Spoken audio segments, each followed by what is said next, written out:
All right, good morning, everyone. I am going to try to get everyone to find their seats. It's tempting for me to go around and say hi to all of you awesome people, but I don't have time. So we're going to get started because we have a really exciting morning before us. A couple things I want to say. I just want to say welcome, everyone. I'm so glad that you could join us today. I want to say thank you to National League of Cities and Urban Land Institute and our Rose Center partners. I can't tell you how honored we are to be a part of this program. It's been an absolute delight to work with you and get to know you and learn from you. And we have been so excited to have you here in our amazing city of Grand Rapids. We said that we talked about Grand Rapids a lot, and so it's nice to have you here to actually see Grand Rapids and experience it and learn more about our challenges. So thank you. A couple things about this morning. I wanted to let you know that I and the Rose Center team, we all together are hearing the information that's going to be presented for the very first time together. So none of us in this room outside of the Rose Center team knows what they're going to present to us today. So we will all be surprised together. I was asked to make sure all of you knew that we didn't get a sneak peek. We did not. So we will be hearing this for the first time together as a community. And then after that, we'll do some Q&A, and we'll be able to share our responses together and then talk about this more. And then I'm sure we'll talk about how we're going to follow up after this session this morning. So to kick us off this morning, I want to invite Jess up and turn it over to her, and then we'll move on. Thank you, Mayor.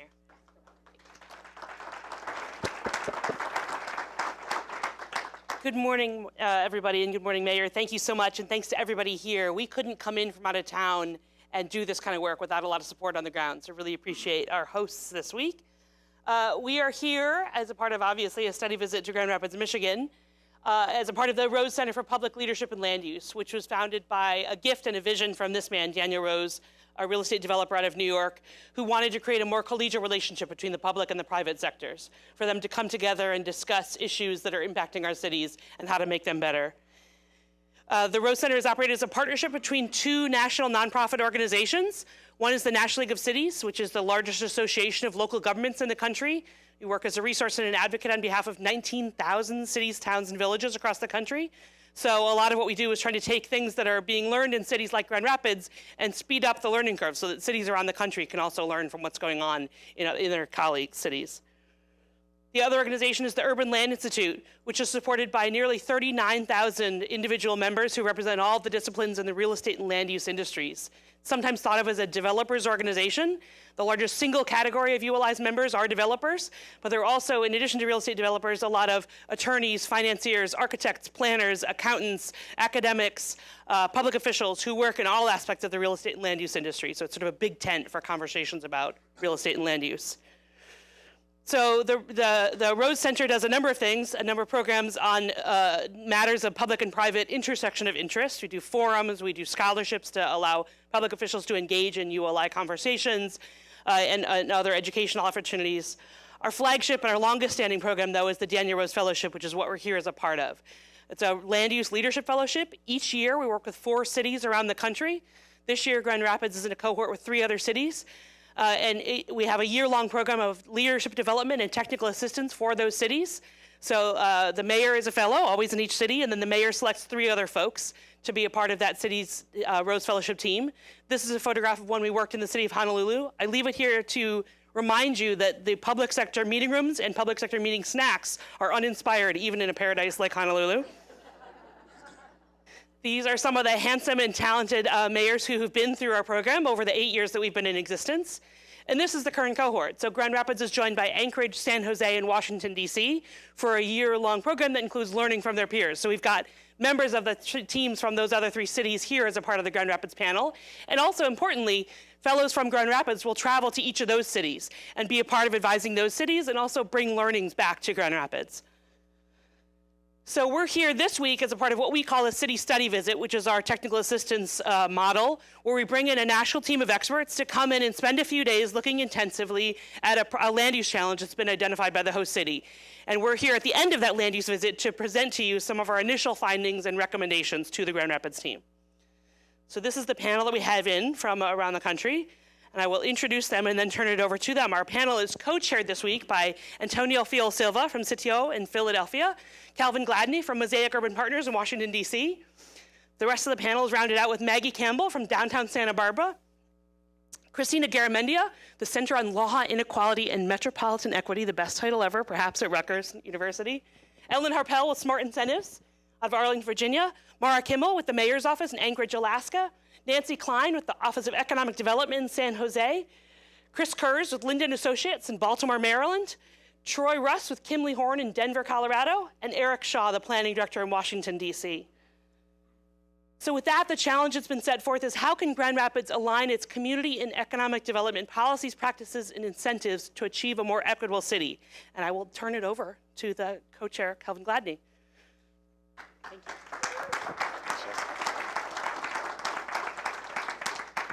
So I actually wanted to say that the challenge was keeping Josh Narmore and Chris Larson in check, but they just wouldn't let me put that on a slide. So we stuck with the kind of equitable city portion of the remarks. Just want to give you a quick sense of what we were going to do today in terms of an agenda. We thought it made sense to take a step back and say, what is the value proposition for everyone in this room when it comes to equity? If you live here, you work here, or you play here, why should you care about equity if you're a developer? So we wanted to do that. We wanted to give you our high-level observations, not just about your local non-IPA beer, but also the things we've learned over the last 4 days. So many of the panelists will talk about that. Wanted to give you a quick framing of how we think about equity and then how we think about what it means to align your policies and practices and incentives and things we saw in terms of that question. And then finally, as I like to say in the rap world, we don't want to just talk about it, we want to be about it. So we want to give you some implementation ideas. And as you can see, we're from around the country.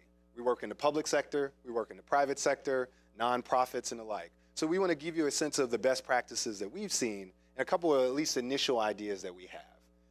We'll conclude with some final conclusions. And then frankly, we're going to give the team some homework, some things to do. So when we come back in the summer, maybe, we can see some progress. Because the idea here is not just an academic exercise, it's actually to start the process of change. So that's what we're going to do today. Does that sound good? So we'll just move right into the question of equity, and I'll bring my colleague in. Hi, everyone. Thanks for having us. So one of the first questions is, why do we care about equity? And given that, focusing on equity, prioritizing it over other things like efficiency and other things that cities care about, it has a cost, but it's worth it. That's the big point for us today, that it's an investment. So we're going to be going through these, the value propositions to show why it's an investment. And why it matters. So, do I get a clicker? How do we? Okay, all right.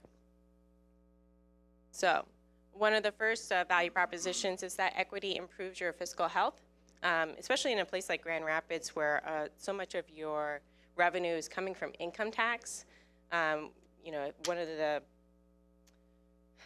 makes sense that if you can bring parity to historically underemployed or unemployed populations that live in your city, that you'll be raising your income as a city. So one of the next ones, we're going to just go through these real quickly. Yeah. So cities compete. You're competing for jobs, you're competing for new residents, you're competing for entrepreneurial talent to come to the city. And frankly, one important point is you're not just competing with Detroit. You're competing with San Jose. You're competing with Berlin. You're competing with all the cities who are trying to get the same people that you're trying to get. And frankly, anybody here has heard anything about millennials recently? That millennials are an important thing? Well, millennials are the most diverse generation. And not only are they diverse, they want diversity. They're going to go to cities that are more diverse. They're going to go to cities that are more equitable. They believe that philosophically. So this city, in its attempt to compete, must find a way to be more equitable in order to make sure that millennials say, this is one of the places we want to be.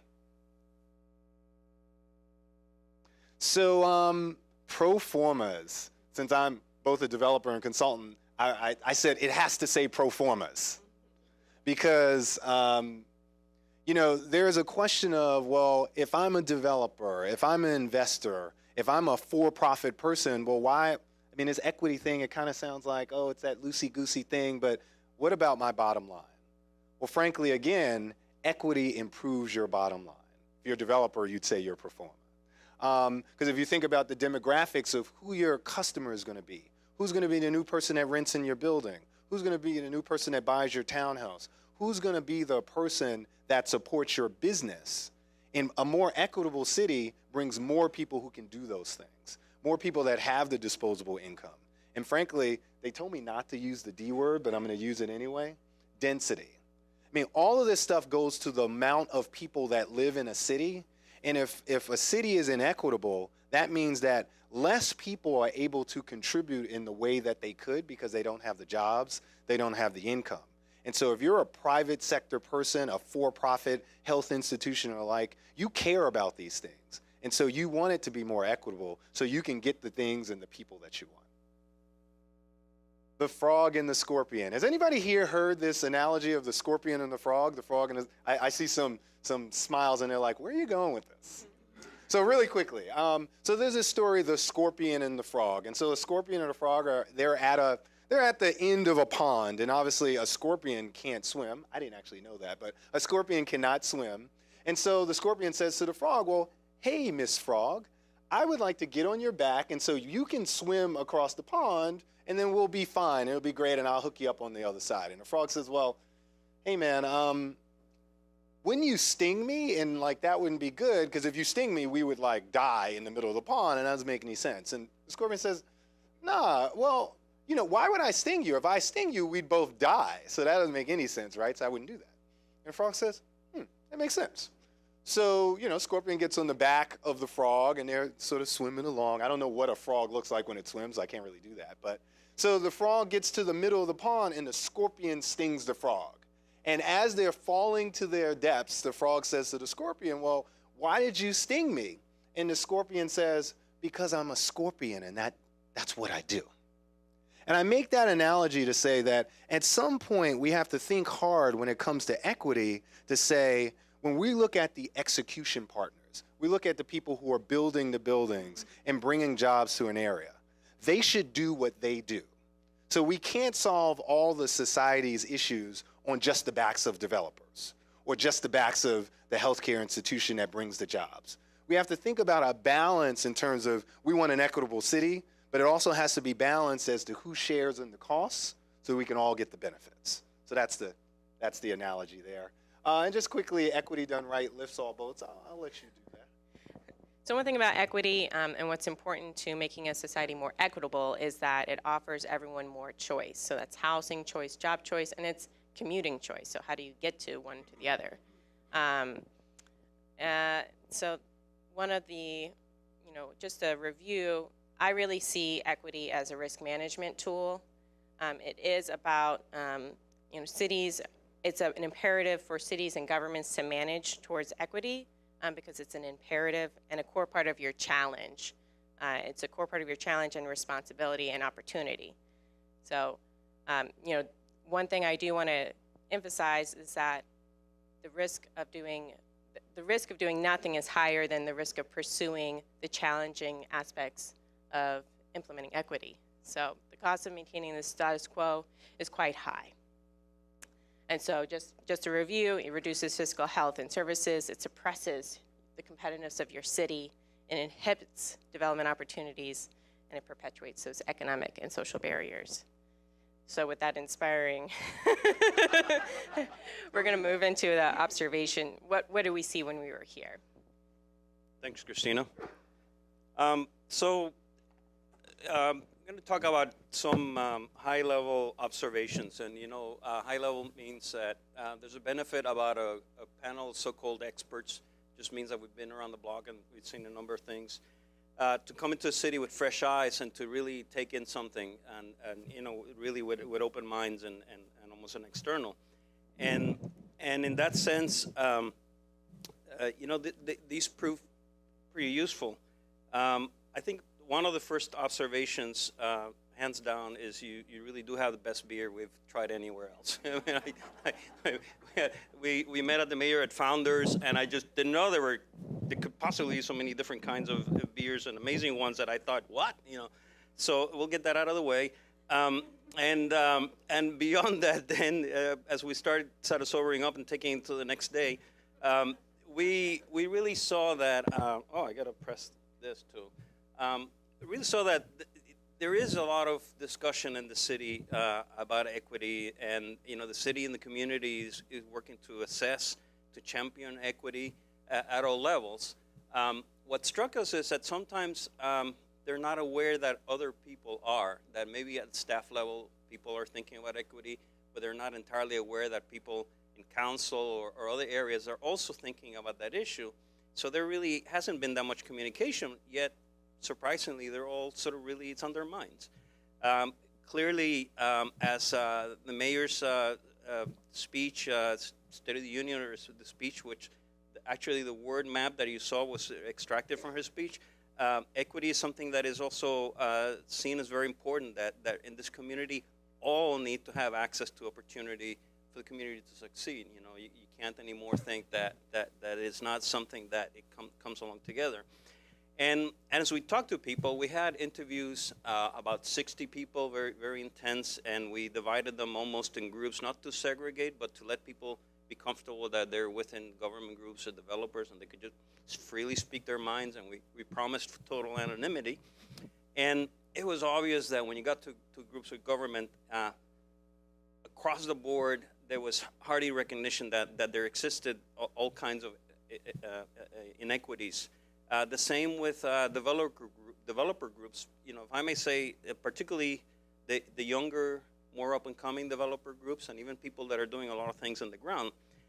There were also other developer groups that accepted or recognized that there were inequities, but maybe they did take a more measured point of view and say, well, inequity really comes down to lack of access to higher barriers of entries or something. But I'm not sure that they actually recognize how in day-to-day life, that also was an issue.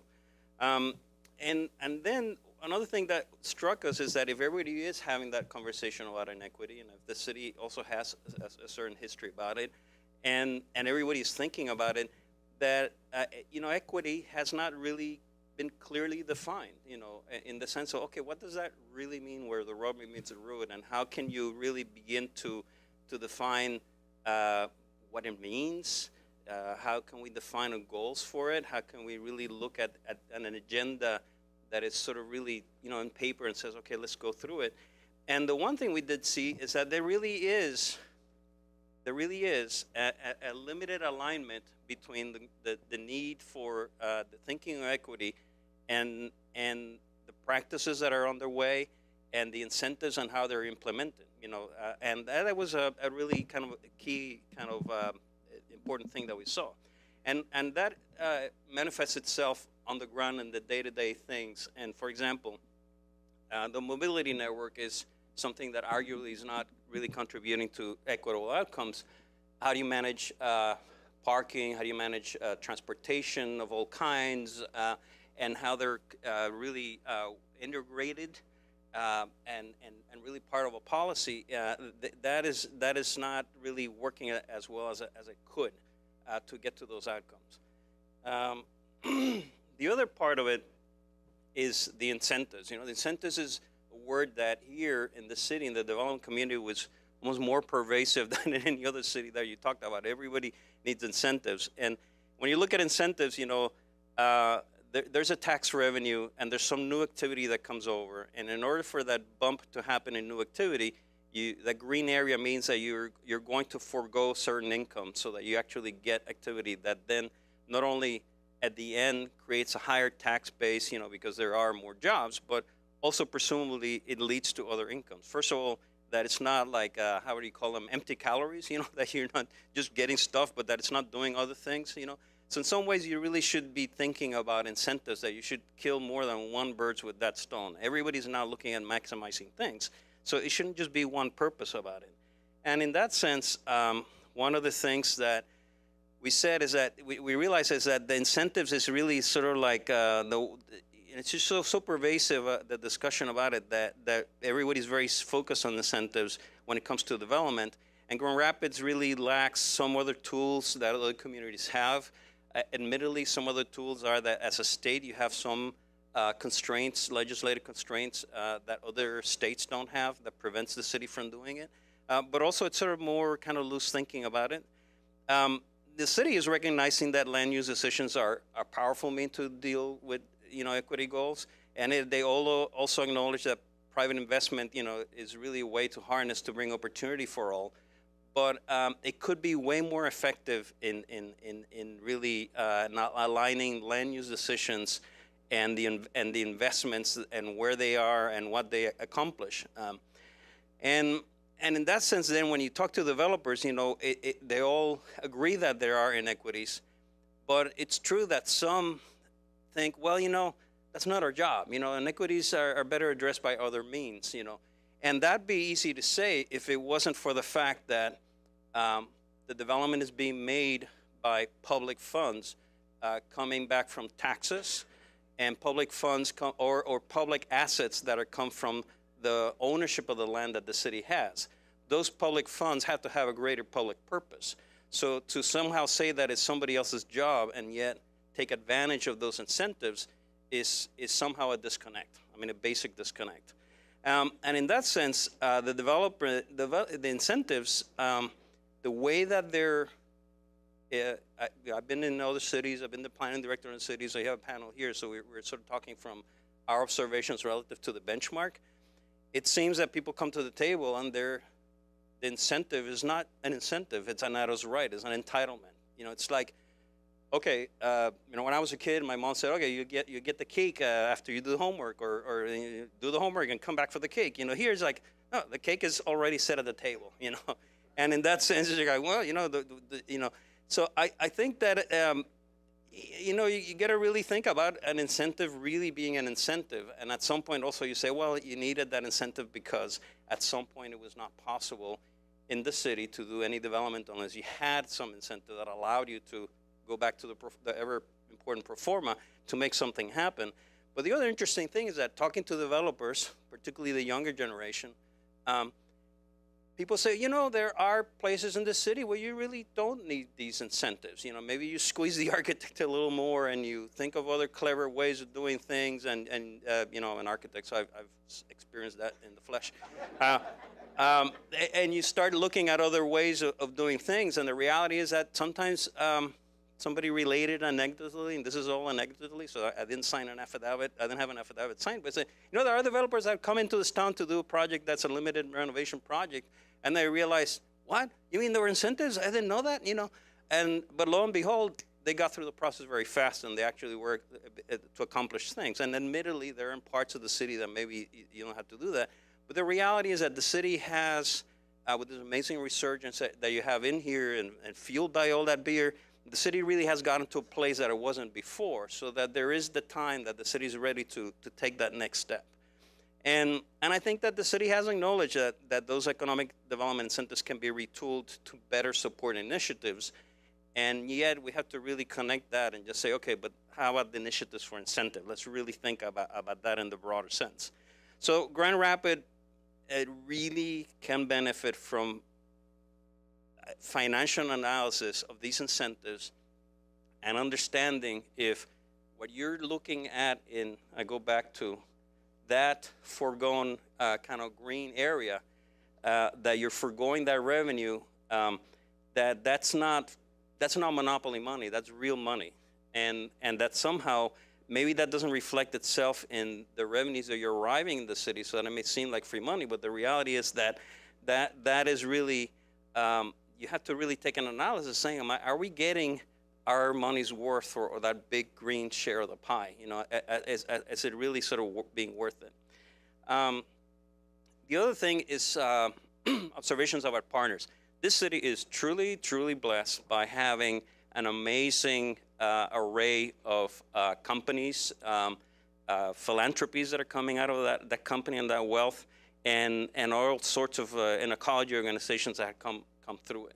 And in cities like Philadelphia, we had the Pew Foundation that came from Sun Oil and the Rockefellers and something. And then there's a time where those organizations grow and their cycles, they start looking at other things, you know. And I think that we're coming to the point in the city with the life of those organizations that people are also wondering, well, a certain generation is gone, and people are really beginning to assess what these organizations are doing. So I think that from experience in cities like ours, you have to sort of really take a look at what is going to be the continuity of that leadership, and if the city and the civ, and when I say the city, it's not these guys here and the mayor, but all of the city had to step up to the plate to really sort of say, okay, let's us now take the plate, the relay, at that point that we are that's advantageous, and really move this forward. So there really has to be a better alignment between these organizations and the city. And the other thing, frankly, you know, there's always lack of trust in every city. I haven't seen one that there isn't. And it exists here as well. And it's the lack of trust, again, you know, between the community and the grassroots, and maybe not being that participant in the decisions, and maybe they should just feel free to come in here and watch the proceedings and all those other things.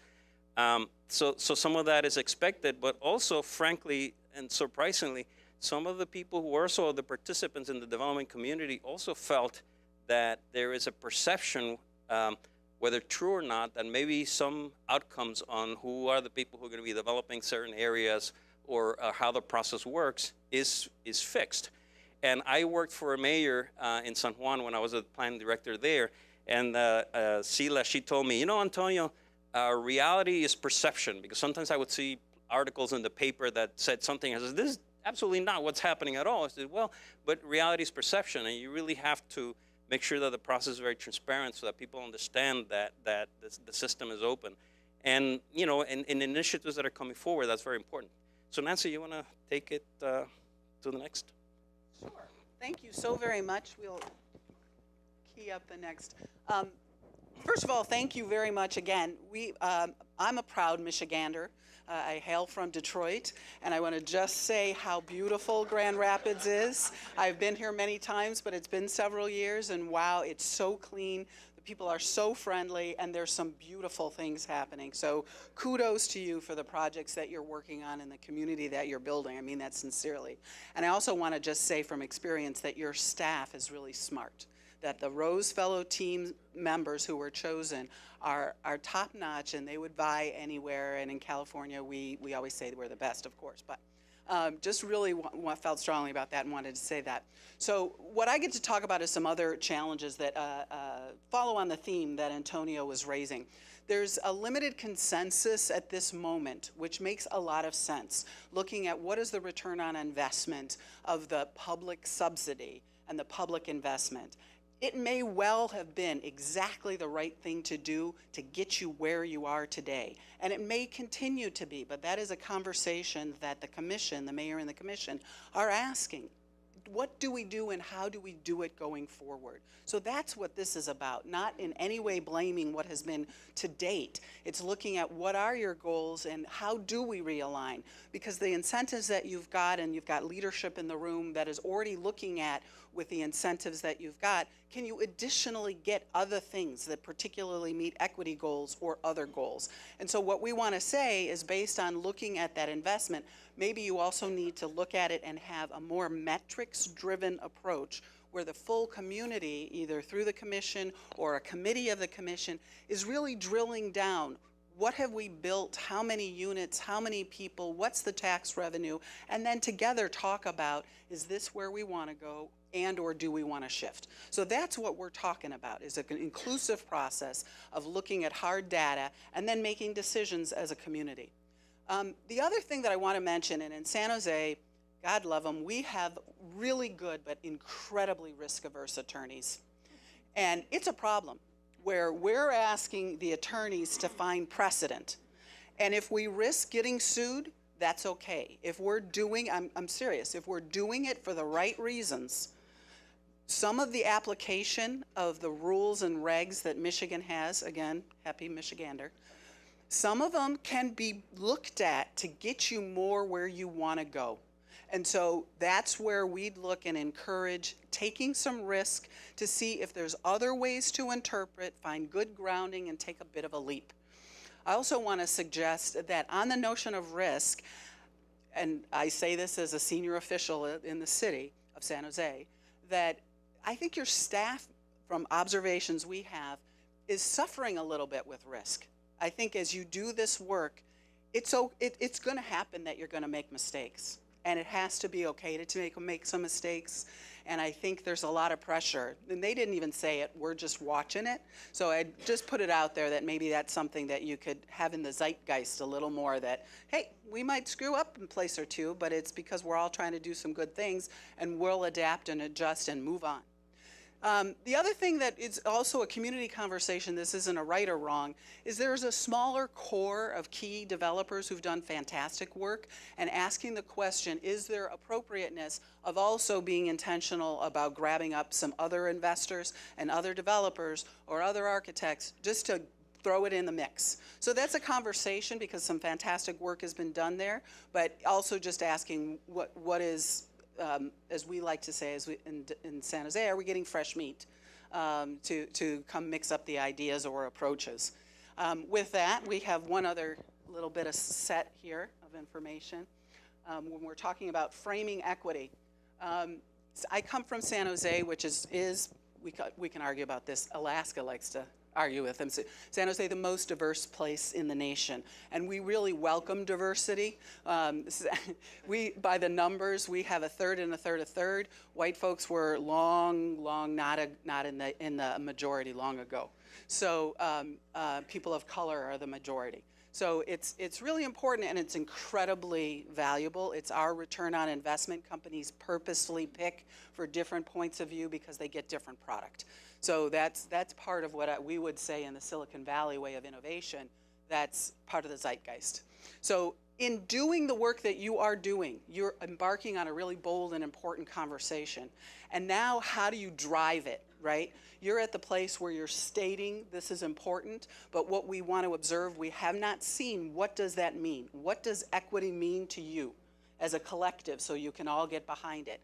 And then how does it drive into the policies? Because you've got limited resources, every city does, so if you're going to have policies that talk about equity, that's going to replace, you got to make some choices about what people spend time on in a day. So how does that drive policies? And then turn that policy into actionable steps and the metrics, all about the metrics. Some things are a little harder, but you can still try to approach with the metrics.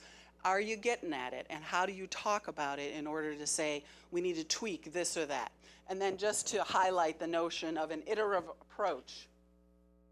You prioritize, you try your best. Some things are great, some things are a little screwed up. You implement, I should have said that first, you implement, and then you assess so that you can keep that, what we call the vital cycle, moving, so that you keep going and make good decisions. And with that, I will turn it over to our next Rose Fellow, Aligning Policies. Eric from DC. So hi, I'm Eric Shaw. I'm the planning director for Washington, D.C. I started about 2 years ago, and the mayor asked me not what my experience was, but what my values were.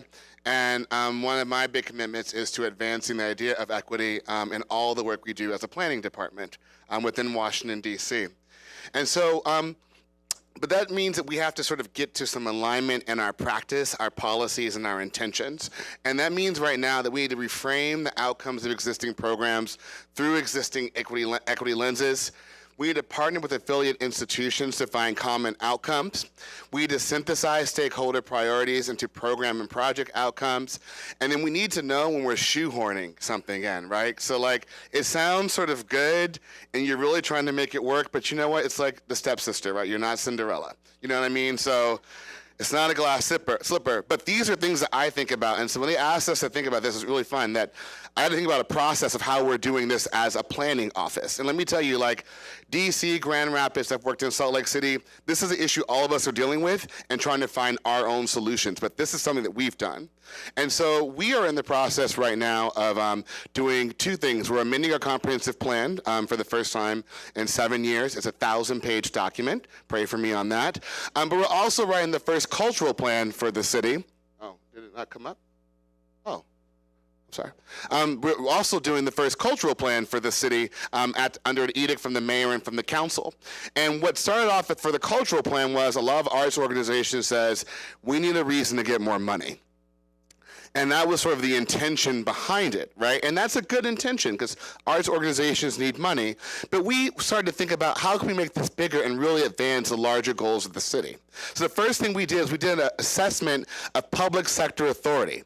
What does the city control in terms of resources? What are our levers of influence in terms of right-of-way or regulations or those things? And then also, what's our responsibility and authority that comes from managing the public trust? Right? And we're always accountable to really understand the needs of the people. And so that led to us establishing an open-ended statement, or sometimes a policy question that can actually be addressed using public sector authority. So our question, or our statement for the cultural plan now is, all the city's infrastructure is a stage and every resident's a performer. Right? So that automatically moves it out of an institutional focused thing to everyone trying to understand how they do things. And then for us, understand we control city infrastructure, how we rethink what we do and how we do things to advance a cultural agenda. And so we also do some open and flat engagement. I want to go back to here real quick. So we wanted to jumpstart the conversations on this statement to test this idea. And then we wanted to have an immersive environment that let people test that idea. So I call this, it was Miley Cyrus's birthday party is how we did this for the culture, which was we had food and poems and music and writing and children. But the idea in the end is you have to sort of be in the space to think about the space. I'm not a dot person. I'm not a charrette person because I want to get people to get real-time thinking and responses to how things are going. Also, the idea is that we have flat engagement. So we had a thing called the salon, and it was like a beauty salon, but it was 7 department directors who just spent 4 hours there, not just answering questions, talking to people, bringing people together, facilitating real-time conversations on the ground. And people got really freaked out about that because they were like, but when do I tell you what I want? And I'm like, you're talking to me right now. And so trying to get folks to understand how to talk to each other and talk to you has really changed the environment. And then I have 2 staff, poor staff, who just write down everything that they hear and that they say, and then we publish all that online to say what we heard. We report back out. But the goal is to create a shared experiences where participants can reference, debate, and build upon their input versus just vote. Oh, did we go that? Oh, so then the next thing is we synthesize that input, right? And we say, what's the feedback loop? We do some formal and some focus groups that say, this is what we heard. Is this right? And they go, sort of, and we go, okay. But then we also share that with our department heads and say, this is what we're hearing. Because culture is not just part of the arts and culture department, right? It's everyone. And so in that instance, we use that feedback to identify underperformance and barriers caused by existing policies. So we realize now that our artists needed housing, but because they didn't have a regular income stream, but they still had the number that hit it, they couldn't qualify for some of our affordable housing programs. So we just tweaked it to say, if you can show a pattern of regular income, we can count that. Right? For our local and small businesses, they didn't see themselves as small businesses, but when we said artists are small businesses, we were able to tweak our loan programs to make sure that people are getting the return that they want to versus just lining up to wait for limited amount of grants. But these were things that me, as a director, had regulatory authority to tweak without going to the commission, without having to do those things. But it was small fixes we could do to really make this start happening, right? You don't have to have a million community meetings and have a final plan and then equity and outcomes are sort of done. It has to be happening in real time. And then the other thing in the end is we shared that feedback with our affiliate institutions to create common cross-institutional outcomes. I'm a great bureaucrat, aren't I? But the idea in the end is we talk to our federal partners, the Smithsonian, we talk to the other arts foundations and says, we've done the input for you.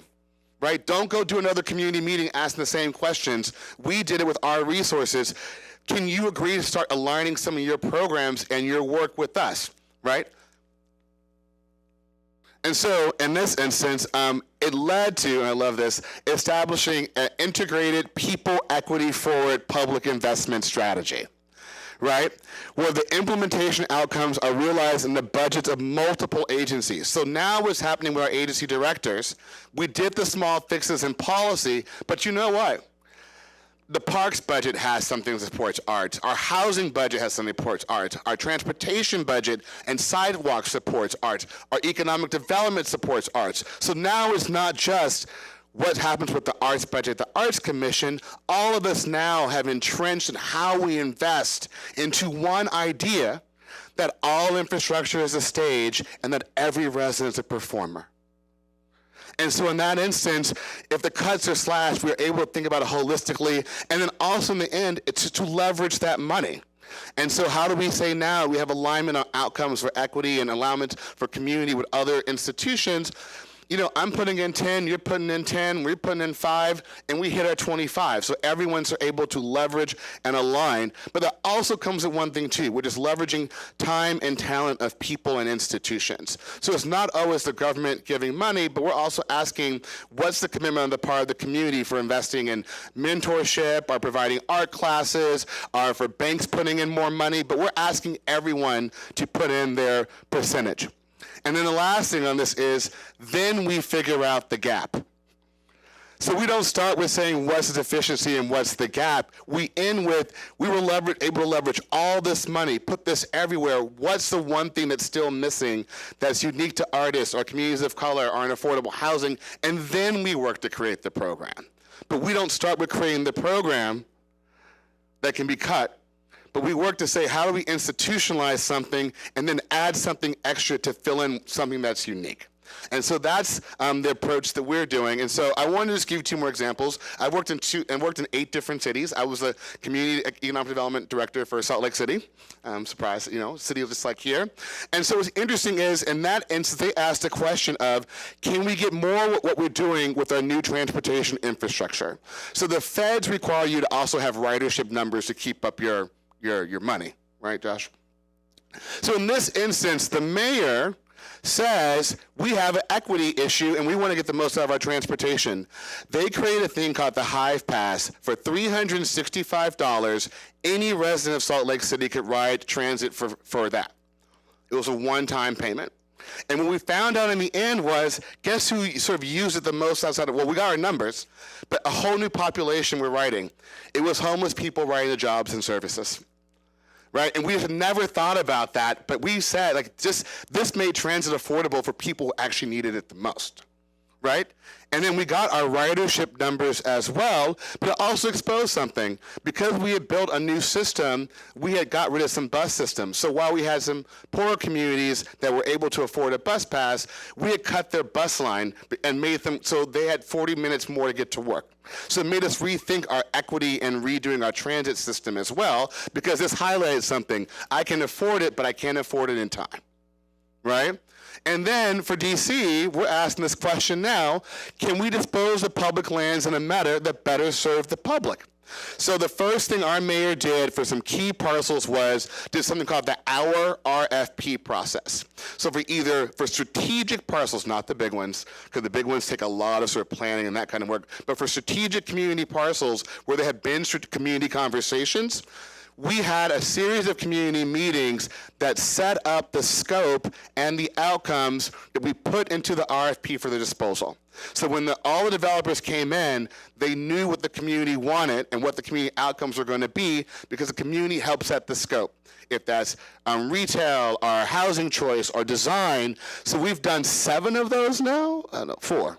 4 is what it says up there. But that's just been another way now of us changing our practice to make sure we're doing the engagement to get the outcomes before we even do the process.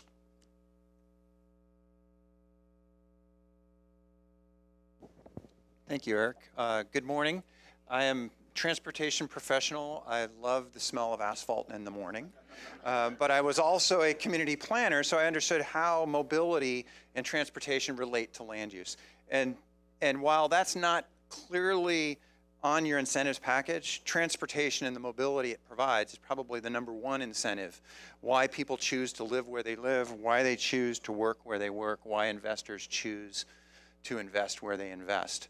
And for far too long, transportation and land use, and you can ask your planning department, your public works department, they're constantly at battle because they have two different value measures, right? They're always at the table designing Grand Rapids, and they're arguing on, is the transportation system's goal about efficiency? Let's get traffic to move as efficiently as possible, or is land use and its measures of success, are they different? And we always have this, how do we integrate the two? And until you integrate land use and transportation, equity will never be at the table. They'll never have a seat at the table. And we need equity at the table to join in the conversation of how do we build Grand Rapids. So when you understand that, mobility has a big part of obviously equity. When you look at the household expenditures in Tampa, it was the #2 expense.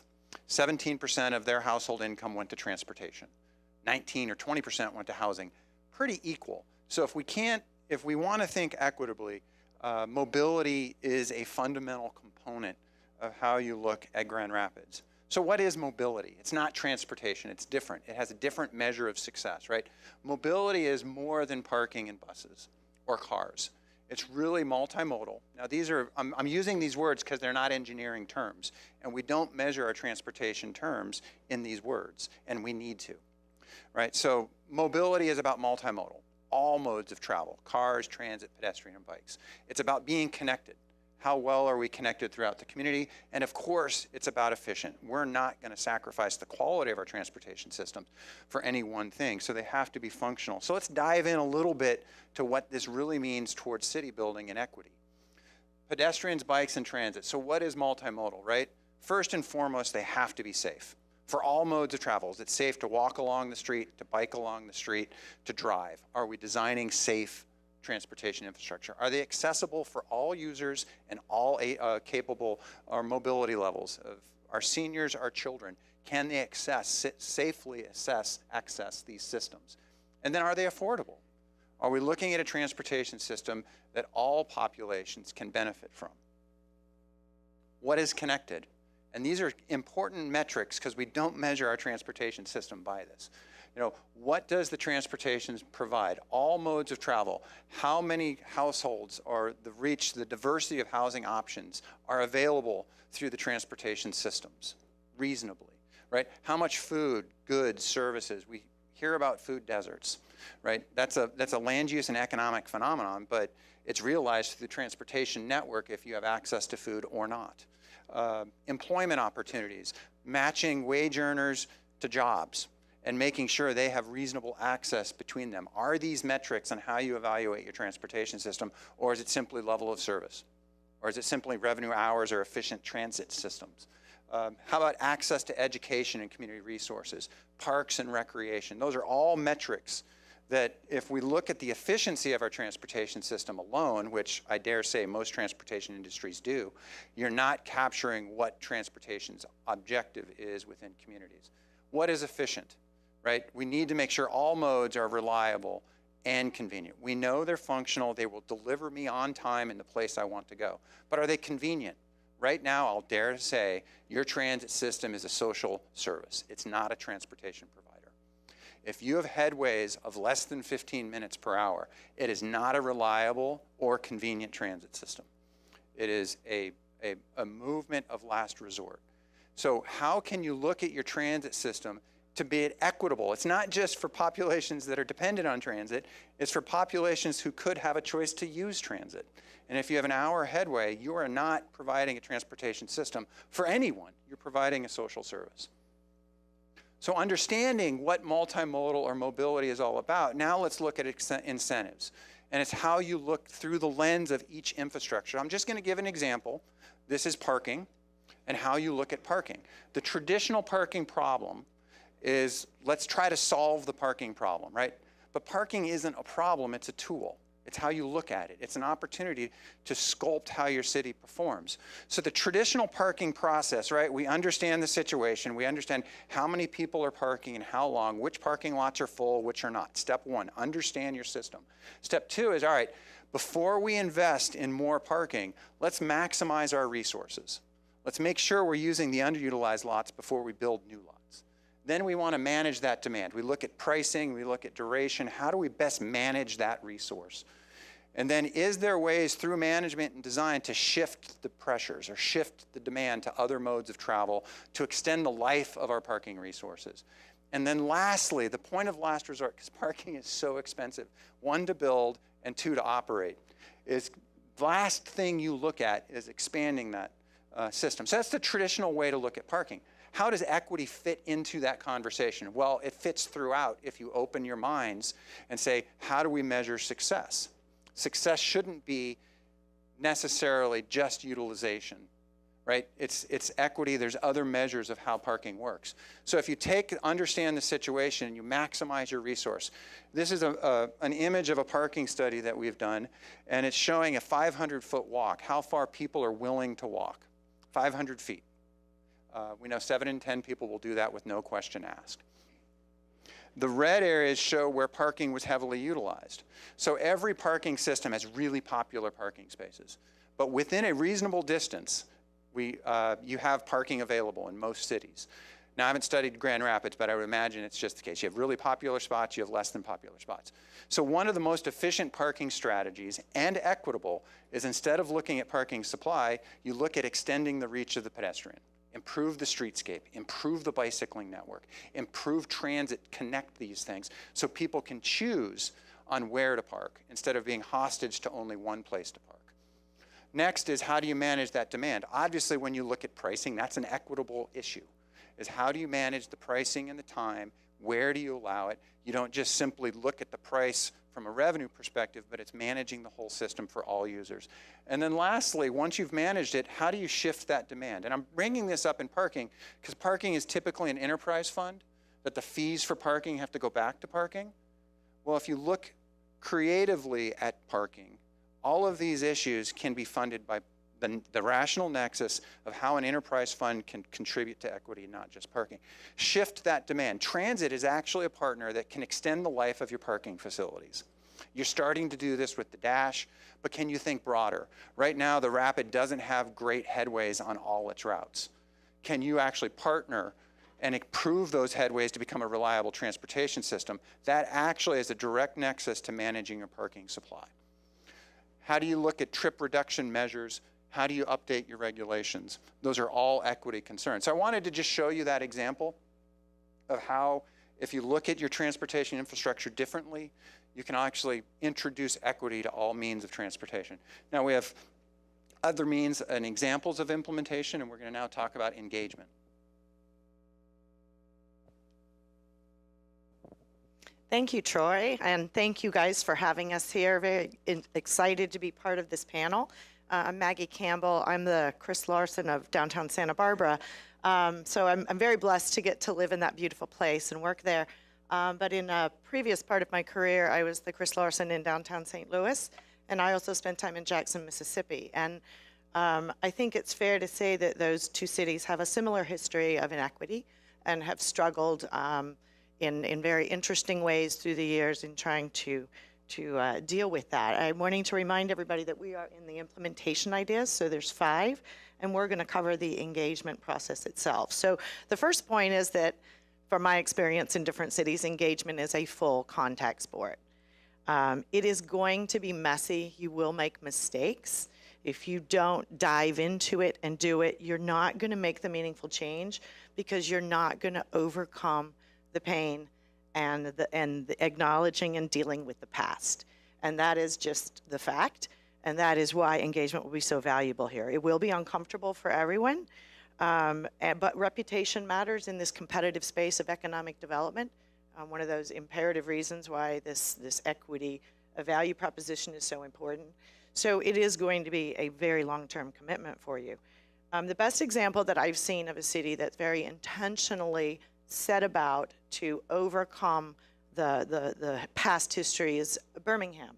And Birmingham organized an effort called Operation New Birmingham about 20 years ago and brought their communities, their very diverse communities, together and started a process of listening and open dialogue. And they did it in a very intentional way. And Birmingham is a very different place today because of that. So I would encourage you to look at that model. So engagement is also essential to equity, and there's numerous reasons why. First of all, it bridges the divides and the disparities that have contributed to distrust among your population. It can inform the development of your policies going forward. It will help inform you about what to do with your strategic private investment of public money. It will provide participation for your residents to have a voice in what they think about the use of public funds in those development projects. And it's going to cultivate future leadership, which is something that's going to be needed here, as your philanthropic support clearly is going to go through a different cycle. And it's going to take all kinds of partnerships to overcome that. So with that, I'll pass it on. Thank you. My name is Mara Kimmel, and I'm from Anchorage, Alaska, which, as Nancy kindly pointed out, is the most ethnically diverse city in the country. I could not let that go. So we're bringing up engagement again in this section, which is the implementation of sort of, as you're looking at equity as a policy framework, what kinds of issues do you need to engage in order to implement equity? And if equity is your outcome, engagement is your pathway. And engagement is messy and it's squishy, as we just said, but it's also the glue. It's exactly what we need in order to make sure that we are able to both articulate and then achieve the goals that we set out. And so we had a couple of thoughts about how to embed engagement and how to propel engagement. And the two main areas that we were thinking about were in a structural arena, so looking at sort of the institutional approach and the organizational approach. And in terms of guidelines under that framework, thinking big, thinking institutionally, we wanted to point out that it's really important to act with intention, you've heard that word a few times, and also act now.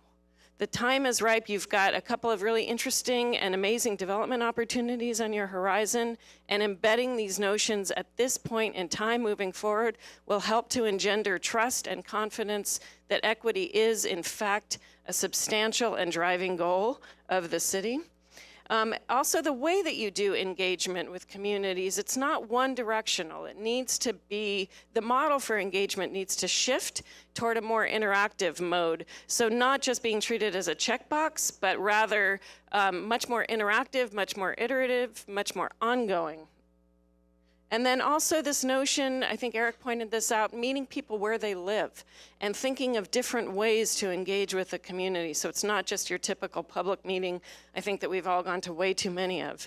And then finally, the intention of engaging is to really help, especially for the city. I think the city has a unique role in helping to foster and build neighborhood capacity so that you have a fully functional partner on the other end of this endeavor. So in terms of, it's not just the institutions and organizations that need to focus on engagement. We also need to figure out ways to touch individuals and bring people out into this whole process. And so when we do have to do a public meeting, what are some of the ways that we can make those meetings more user-friendly? We are asking people to come and use their time and scarce resources to participate on behalf of their communities.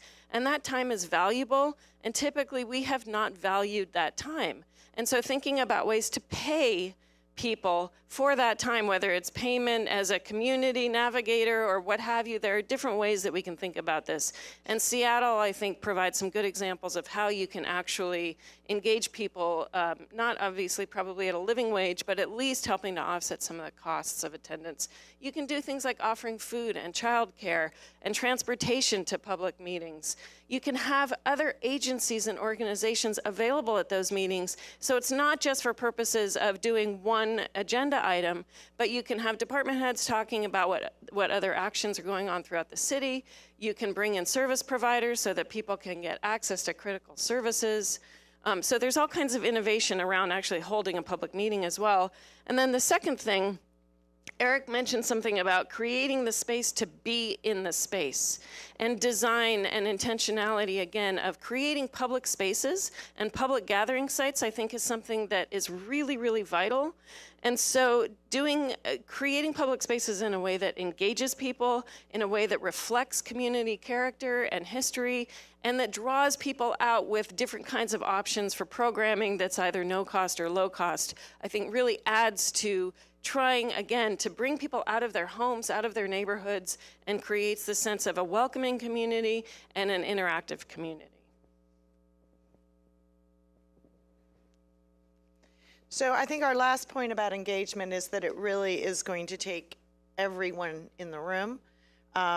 I'm going to really highlight the second point. Since I run a downtown organization, I think the business organizations are just as important as the city's leadership in making a bold statement now with intention, to communicate to their members about why this is valuable and what the value proposition will be for everyone. So chambers, downtown organizations are in a unique place. The movies that you guys are doing, spot on. That's exactly the kind of thing that Mara was talking about in terms of building a public place where everyone feels welcome and feels part of the community. Downtown organizations are uniquely qualified. They can get to the human resource directors. They can get to the CEOs. They know where the employee bases are downtown. So really trying to leverage their involvement and their support in this will be very important. And I think our last point is that we also just want to make sure that anything you do in terms of civic engagement, public engagement, the business community is a vital and vibrant partner in all of that. And for all the reasons that we talked about with the value propositions, it is in the business community's best interest to make sure that everybody in this community is fully engaged. So we are now turning it over to incentives and to Ellen.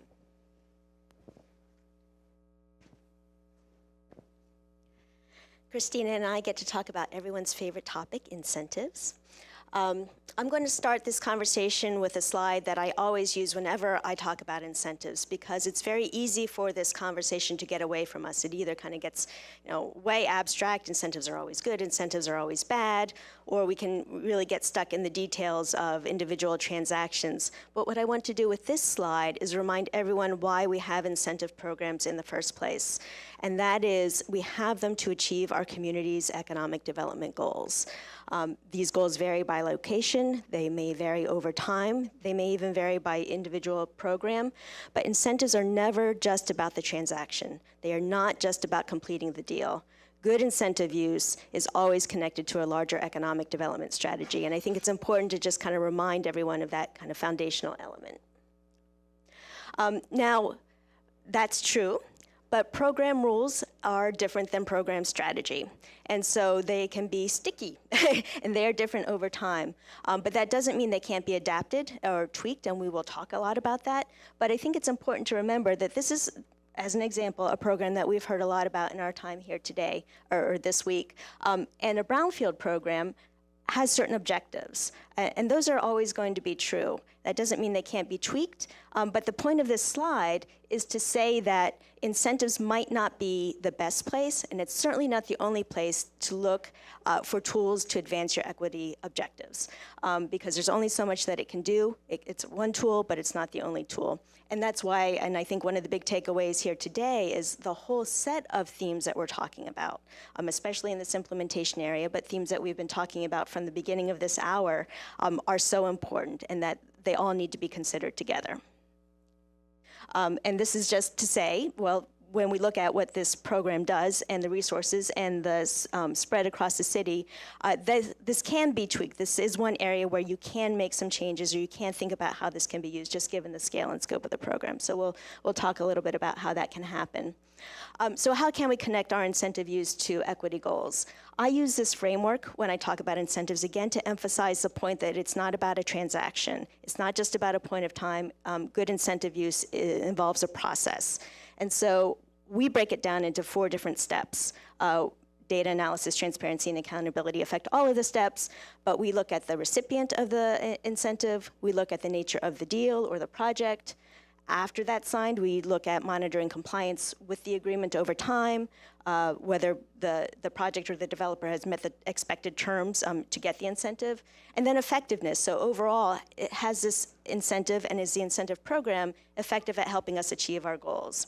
So now we'll walk through a couple of ways where we can think about how we can apply those concepts to equity here for these different programs. But overlaying it all is a word that you heard a lot in the last few minutes of the presentation, which is being intentional and being strategic in incentive use. Again, if you're seeing these programs as a way to accomplish your strategies and not a way to sign a deal or complete a transaction, being strategic, being intentional, figuring out how it advances your goals is really critical.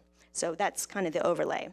But then when you're in the specifics, some ideas that we want to throw out there for ways to think about connecting actual incentive program use to your equity goals are, when you're looking at the recipient, one example that we talked about over the last few days is maybe in an RFQ process to get a sense of how developers or businesses, if they're business-based incentives, what has been their experience with social impact or equity goals in their work.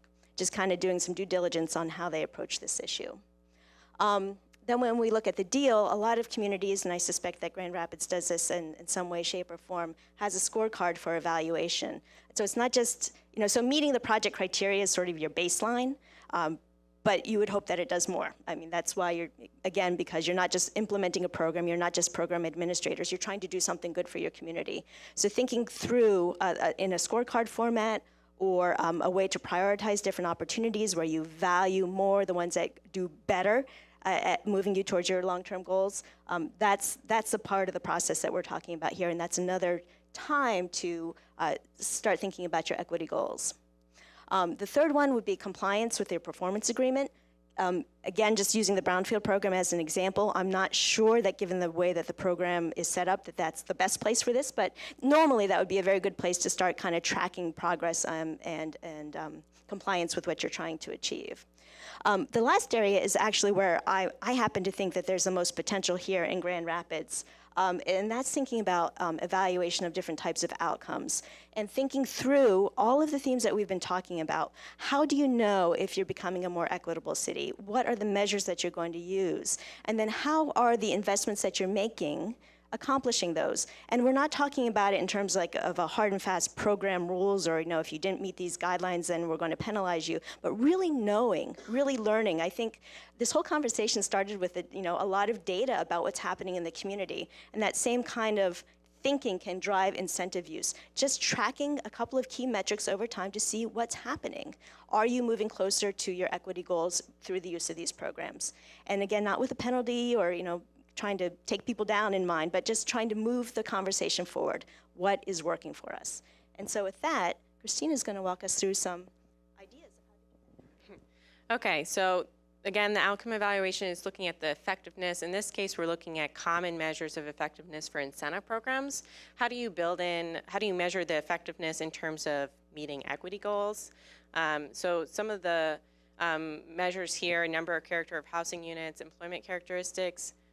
So kind of a key one I want to pull out, if you're looking at if you're trying to improve racial equity, push that, you're going to be looking at all these traditional measures, but you're going to be adding the racial breakdown. So is race predictive of outcomes? That's when it no longer is predictive of outcomes, that's when you've reached, equity. So, and that's why it's really important to measure.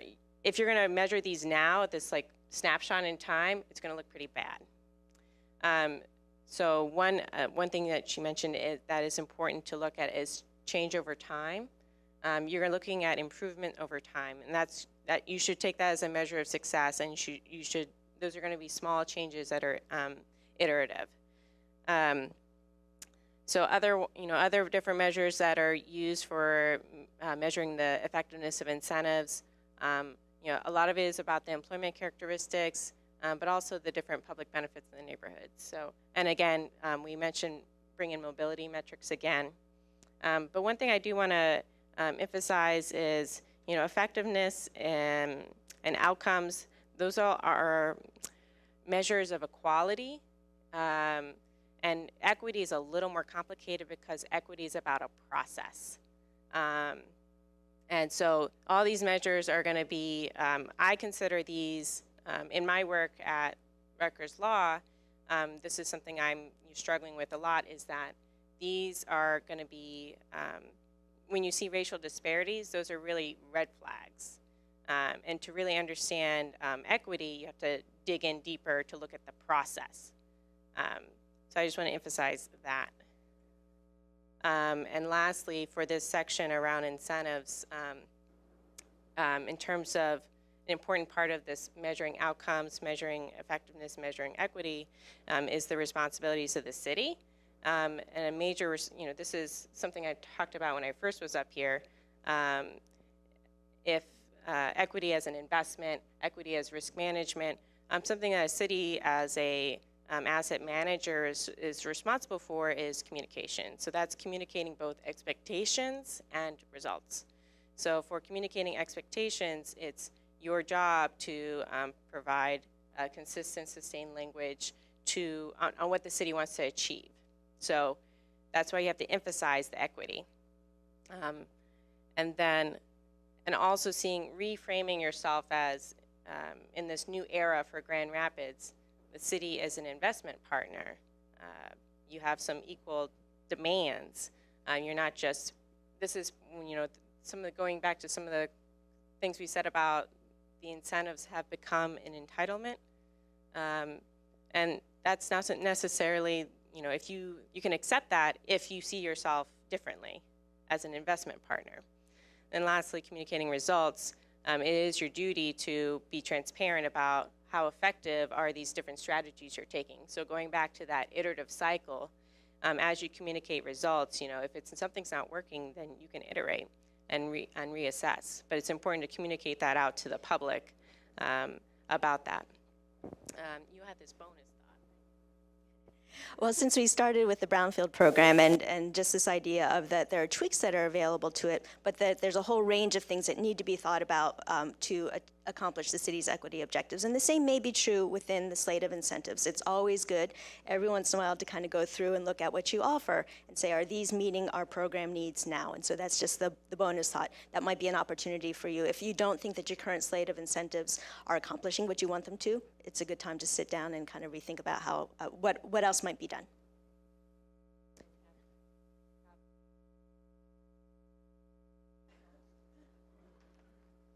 So how many people here, remember there was that guy, he got up and he was like, the rent's too damn high? Anybody remember that? Problem is he was wrong. There were too few jobs and the income was too low. So even though workforce development, we're not going to spend as much time on it, if you don't get the jobs point right, you can't get any of this right. So, and it's not just having a job, and there is an unemployment issue in particular populations in the city, but it's also the quality of the job. What's the income that that job produces? Is there a career trajectory in that job, right? Because you want to move people along. But it's not just the quality of the job, just in terms of its income or its career trajectory. It's also, where is that job? So part of this conversation about equity is citywide, but it also has to be downtown specific. Because now I'm a developer, we're developers. And so I heard, to my shock, that there are apartments in downtown Grand Rapids that rent for $2,300 a month. And so I'll quote Drake, now you're talking my language, right? But then I thought, who can afford $2,300 a month, right? So if you work at Spectrum Health and you're a nurse, now you're talking workforce development and workforce housing, but I can't live downtown. So one of our points also is you have to coordinate these questions of equity when it comes to workforce development with issues of the transportation system, the mobility system, and housing. You can't solve one of these problems without an aligned theory on the other two. So it's not just that the rent's too high, but it's also the transportation doesn't get me where I need to be, and the housing is too far. You can't just solve the problem by saying, let's just make sure everybody can get on the bus. Some people need to walk out of their apartment and go right to their job. And so this equitable question when it comes to workforce development is actually more complicated than just the workforce development piece in and of itself. So we have a couple of quick recommendations. And one of them was actually this idea that going back to partnerships, there are human resource professionals at Spectrum Health and other employers in the city who do this all day. You don't need to make up new ideas. They're already going to those conferences. So find them as collaborative partners. And then the same point vis-a-vis the nonprofit community, the neighborhood associations, the folks who are already on the ground. I see some of our philanthropic partners in the audience. They are already working on some of these issues. So as opposed to reinventing the wheel and saying, we need to come up with, and obviously we don't know all the workforce development programs you already have. I imagine you already have some great ones. But we do think, going to this question of alignment, having another conversation and saying, okay, now that we're making equity one of our priorities and we've picked what that means, let's go back to our philanthropic partners. Let's go back to our nonprofits on the ground. Let's go back to our major employers and say, now that equity is one of our goals, what's our pathway to get there? Can you give us some new ideas? Can we be innovative on those issues? So we just wanted to throw out a couple of things just that relate to workforce development. It's obviously more there, but just the idea of how to kind of make these things move. Okay, now we're going to have the rubber hit the road. Okay. Any developers in the audience, by the way? Anybody in real estate, brokers? Okay. Okay, I'm a real estate developer, and part of our DNA is that we don't like rules. Okay, one of our company. Know any leaders, political leaders that might? Well, sorry. A part of our corporate mantra, it is better to beg for forgiveness than to ask for permission. Okay, but we understand that rules are a fact of life. Okay? What really is problematic is when you change the rules. Okay? For me, it's not 2017 right now. It's actually 2022.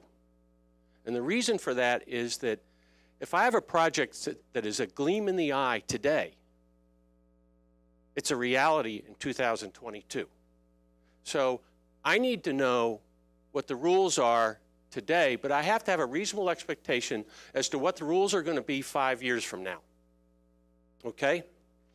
So we've talked about equity and that it should be embedded into every stage of the development process. And we have a timeline over here for a disposition of a property owned by the city. Your natural inclination is to go to the first box on the left, but I don't want you to do that. I want you to go to the first box on the right. Okay? Because what that says is track requirements and empower an enforcement party. That says enforce the rules. Okay? So if you're going to, and you need to do that to know whether you're being successful or not. If you don't have the metrics, you can't measure. If you can't measure, you don't know. Okay? So you have to have the rules to measure at the end of the process. Now you go back to the left-hand side of the slide. Before you go to market, you have to say, what are the rules? What's equity? How do I quantify it? How do I measure it? What am I going to ask the developer to do? And it's not that the developer can't do it, but there's a cost.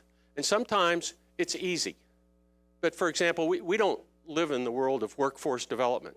We have no expertise in that area, but other people do. So we have to bring those people with expertise into the development process and use them to help understand what do I need to do, okay? One of the typical requirements is we want a certain percentage of minority subcontractors. Well, that's great. If you have the minority subcontractors up and operating in your market, you want to hire local. You want to hire a certain percentage of local, people to work in the projects. That's great. If you have them and if they're trained.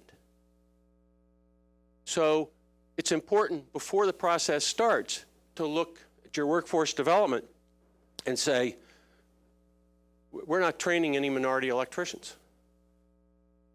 So we can't ask a developer to hire minority electricians if there aren't any in the marketplace. But you can train them and have them. And that has a direct impact. And if I know that's the rule, I'm fine with it. So to go back to this, think of Eric's presentation about arts and culture and how he embedded it across the entire spectrum. Substitute equity for arts and culture, and that's what you need to do. So when you go to market, you already have defined equity. And you already know for a particular project what your expectations are. And you're transparent, and you tell that to the developer, to every developer who's responded to an RFQ or an RFP, and that's just part of the process. It's like the parking regulations. It's like the building code. We know what that is. We can put a price on it. So if you want a building that is designed by a world-famous architect, that's going to cost more. But if you tell me that up front, yeah, I'm going to offer less for the land, but I'll make my numbers work. So the point I wanted to make was that you need to embed equity into every stage of the disposition process. You need to be transparent throughout it. When you define it at the beginning, you have to define it so that you're thinking about how am I going to measure it at the end. So are we among family here? Is this like a, one of these conversations where we're really getting in deep? Because I just want to quickly get in a little deep. So, it's like you say to someone, hey, Eric, I'm about to, yeah, hey, man. Anybody give up anything for Lent here? That kind of thing? And, so let's say I'm like, oh, well, I'm giving up drinking, but I'm about to go to this happy hour right now, but next week I'm gonna do this thing. And so I want to quickly have this conversation with you guys because we're talking about these ideas of equity and embedding it along the process. And, it could be the inclination to say, well, we're going to get to that next year. And we got some things that eventually will happen that we can then do these things. But if you listen to Eric's presentation earlier, he said, you don't have to wait to have the full program in place and all the definitions and all the ideas and the partnerships in place. There's some things you can do right now. So you have an RFQ on the street right now. And so we understand there's timing issues and there's all these questions of, well, we've told them these things and we didn't ask them these questions. And the lawyers, they're risk averse. They're going to say, well, if it wasn't in an RFQ, you can't put it in an RFP. Oh, my. There's some things you can do now. And so maybe you can't do them all now. But maybe you can start saying, well, we heard a lot of things about micro ways to embed equity in these questions. We've heard little things that we can do. So dispositions are part of a process. And so even if the RFQ is out, you're really just in the document stage. So you have lots of other opportunities to say, where can we embed these questions of equity? Where can we put our money where our mouth is? Where can we put our decisions, our choices, our selections, where our ideology and our conversations are? How can we live up to the State of the Union address in this RFQ? So you don't need to wait till next year till you have the program and you have the systems and you've hired a new employee that only speaks about equity. You have an RFQ on the street right now.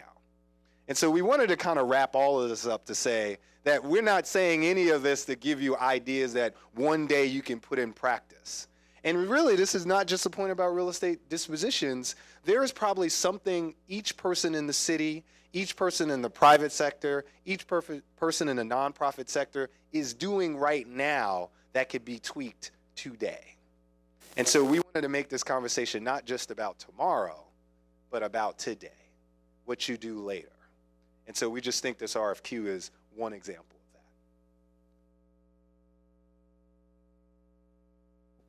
that. Thanks, Calvin. So if you're like me, I came into town and we were taken out to Founders, and a lot of beer references there. Hey, it's Beer City, and one came after the other, and at some point you just had one too many. So I can imagine that you're probably all feeling like I was at the end of that night. They kept saying, "Oh, a beer and a brandy snifter." Let's try that. That your head is spinning a little bit and so on, but But again, I think trying to sort of synthesize some of these things in broader terms, is that equity is an investment. It's an investment. It's not social work. Just like transit is not a social program, can be an investment. Equity is an investment. And it has a positive value proposition for everyone. So it's not like, oh, let's do some equity for everybody. At some point, there is and can be, and there is in other cities, a self-interest in equity. And for that reason also, it's important to also have goals that are very clearly defined and measurable so that you know that you're getting a return for the investment, and that with that investment also, you can kill more than one bird with two stones. It doesn't have to be that every incentive just adds and adds and adds gloriously to the parking stock in the city. It can do other things. And it's also important that it aligns policy, practice, and partnership. And when we say align, is that right now there are several kinds of misalignments. There's a misalignment of everybody in the city talking about equity at different levels, and having different thoughts. And then there are policies that are going in a different way. So you have to sort of align the policy with that. But the most important alignment is alignment that happens here and there, where people are starting to, I call it wavelength. When I deal with a client, I align the staff and I say, let's get on the wavelength of what this client is and what their project is to do, so that you really compare notes and you all really make common cause about that. And therefore, the engagement portion is very critical. So we saw how you had to go to the neighborhoods and you had to have that engagement process. But I say, and you got to meet them what they are. But you got to meet them in the neighborhoods they are. You can have them come in here. And if they're in the boardrooms, you have to meet them in the boardroom. Because part of that conversation is really to understand that common self-interest, that comes out of a city that is equity, that it supports competitiveness, that it supports, a reputation for a city. And the incentives, are only tools if they support the strategy. And again, we saw how the incentives, again, are seen almost as an entitlement. That the incentives really have to incentivize the things that in your policies you're putting there together.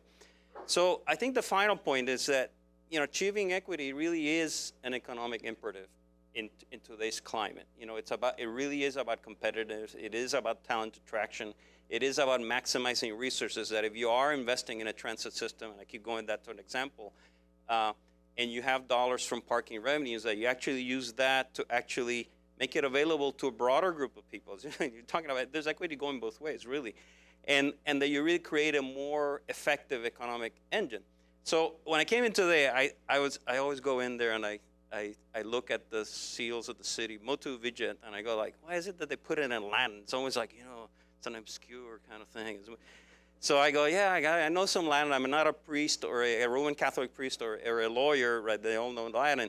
So it's a pluribus unum, strength, out of many one, and therefore you see the thing, and it's a whole bunch of bundles, and they're stronger when they're together. So I look it up, I have my Google thing here. So it says strength in activity. I go, that's interesting, strength in activity. And so going back again to the idea of strength, and I thought, from the beginning of the city, the city was founded on this entrepreneurial activity, can-do sort of thing, and that's what gave livelihood, and that's what gave things. And at some level, I go like, I'm a frustrated madman. Don Draper is always trying to sell something, But I almost think that very motto could be the motto for equity in the city, that this is not a social program, that this is about competitiveness, that this is about creating greater activity, so that if you have unemployment in certain parts of the population that are twice the unemployment, that means a lot of people are lying around wishing that they could participate more in that activity, and that there could be more economy, more dollars for those apartments, and that is great. They're not the right. It's just that the revenue is not, the salaries are not that high, the opportunities are not that high. So one of the really important things is to really go back to what the city was founded on, go back to the sense of not thinking about equity again as a social program thinking of it as an investment, and really communicating it that. And I just kept looking at that and I go like, wow, that they put it there on purpose. I might even go in there and paint the letters red so that it stares back at people. That is about activity, it's about strength, about all together. So Calvin, of course, always ends with homework, and that's the homework piece. So as we started, this is a process. It's a one-year process. NLC, Urban Land Institute, Neighborhood, National League of Cities. We're working with the city's select team over the course of a year to actually move these ideas forward. And so we want to end the presentation with some homework for the Rose Fellows. So, and these will look familiar because we've been talking about these concepts, but we want you to start trying to do them. And there's a saying, if you have more than 3 priorities, then you don't really have any priorities. So we were sitting around in the room and we just said, well, how many different topics could we focus equity on? Like how many different things? We talked about transportation, we talked about housing, it could be arts and culture. And we actually came up with small business, subcontracting.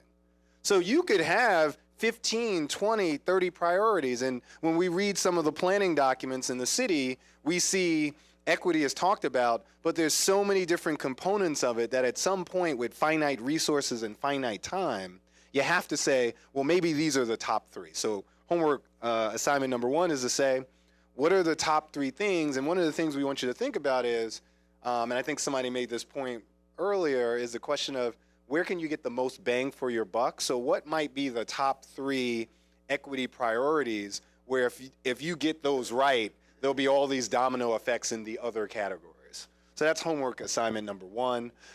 Number 2 is, even though we're experts from around the country, we believe in best practices, this city has been successful because you've been doing some things right. And so sometimes, we come into town and we go, yeah, did you know about program XYZ? And they're like, oh yeah, we actually have done some things on the things you're talking about. So we want you guys to think about the 5 implementation areas that we talked about, mobility and the like, and come up with ways that you have actually aligned your policy with practice. Because sometimes when you go to leadership, and leadership it's skeptical, like, oh, you're going to do this thing that we haven't done before, it's because maybe there was a program 5 years ago where that actually worked. Or maybe there was a nonprofit and a philanthropic organization that have done a workforce development thing that could be lifted up as an idea that could be used. So we don't want you to think that, well, you can only do the things that have been done in other cities, because we imagine that there's some ideas and some examples that you can use here, so we want you to come up with 5. And then the third is going back to the candor of now, because the only moment we really have is now. Tomorrow, not sure. Everybody knows the saying, right? So he's like, yeah, I've heard that saying. It's in a Justin Timberlake song, too. So I got to get my pop references in there. He does beer, I do pop references, if y'all haven't noticed. And so we want you to specifically say, okay, we understand where you are in the process for 201 Market. We understand it's out there, so you can't just redo everything. But think about and come up with some tangible ideas of how you can embed some of these principles and practices when it comes to equity into this current solicitation. So let's not wait till the next 5 RFPs that might come out next year, or the next deal, the next transaction. There's one on the street now. We want you to think specifically about some ideas of how you can do it on these. So that's really the main thing. And the main thing is? Oh yeah, now I actually remembered that. I was gonna say, by the way, that we're coming back. Turn the slide. Right. So we are coming back. So, and we are meeting again. So this is not just homework for homework's sake. It's homework to actually, because we're going to ask you about it. And so, as Antonio said, we know that none of the work that we've been able to do, none of the great work that the cities and DGR's team has been able to do, and a lot of the knowledge and information and insights we've received are from a lot of people. And we purposely made this small so you'd have to go up and look for your name. But is there anybody here who probably is on this list so can see their name? Good. Good. And so we just wanted to thank you all, and we appreciate the time you shared, the insights you shared, and the time you spent. And, you know, this, as we said, is a year-long process. So as you have additional insights and thoughts, please share them as well. So I think at this point, we want to thank you all. Hopefully that presentation is insightful. I think we're going to have some time for Q&A, and the mayor might want to come up and. So the first thing we're going to do is, thank you.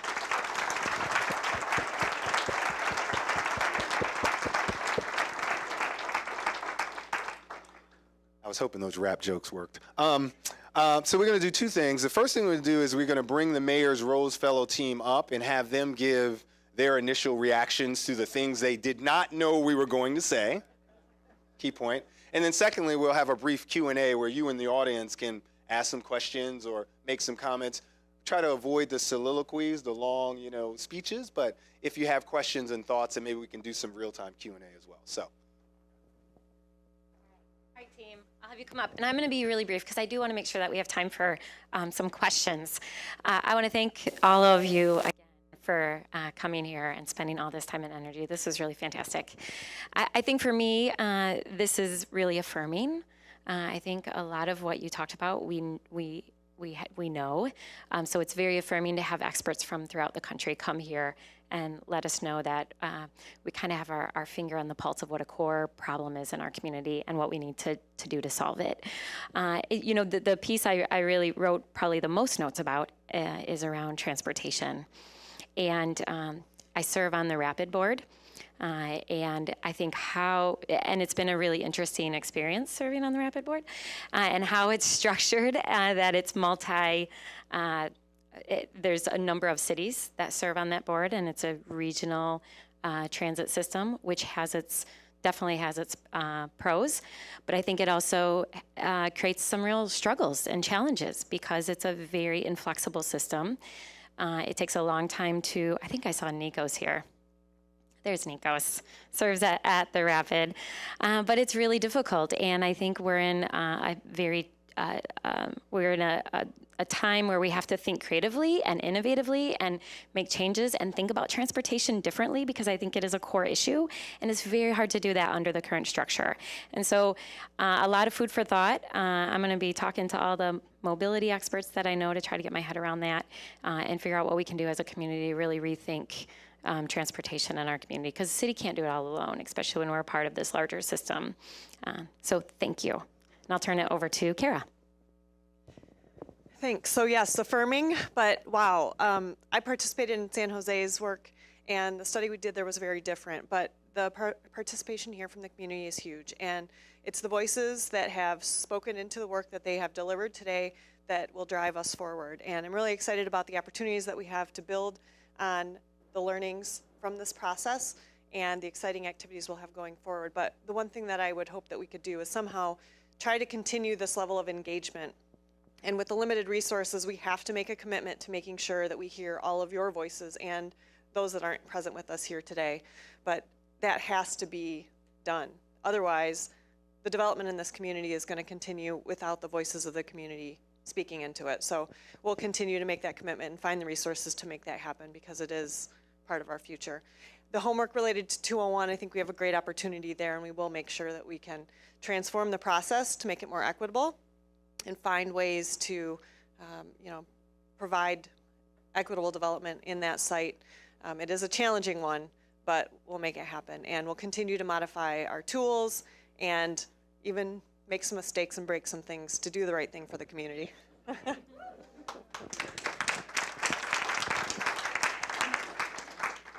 Well, I just want to add one additional comment, which is a thank you to all the members of our boards, our alliances at DGRI, as well as all of our community partners, city leadership that participated, I think, in sharing your thoughts and your perspectives on where we are. Obviously, it's immensely valuable when we have outside lenses that can apply our intent and help to synthesize that information and to feed it back to us so that we can now reflect on it and figure out how to operationalize it into our work. So lots of work still to do.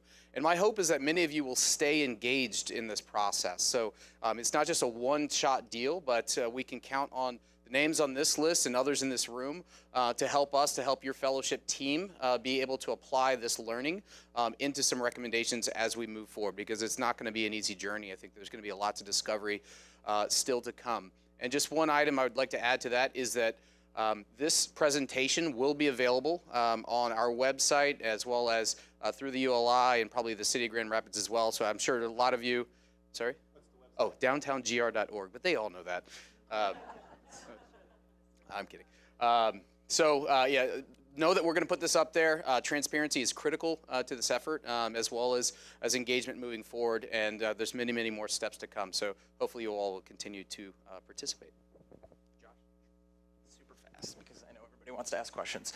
I would say that I really enjoyed the presentation, having gone through this in Washington, D.C. and participating on it, which was much more site-specific. This one, I think I heard Stacy Stout make a couple ahas in the background, or yes, affirmations. I think I use a lot of the framework that was presented today to say that there's a lot of great conversations and we're building a lot of momentum, but now this kind of helps shape the direction of the conversation to kind of really help affirm some of the stuff we're working on, but really place a greater emphasis on key core areas. So for that, I'm really excited about the homework. I know I love homework. I was that guy, so I think we're so I'm just really excited, particularly from the conversation around mobility and how impactful we can be with mobility. So I think we turn that over and do some questions. Who's going to facilitate? Is that Cal? So thank you. Thanks to the team. So yeah, do we only have one microphone, by the way? So if someone, is there another, where is it? Is that on? Okay. So, well, questions and answers or key comments. We'll bring the microphone to you. And if you don't mind, just kind of introduce yourself so everyone knows. Hi.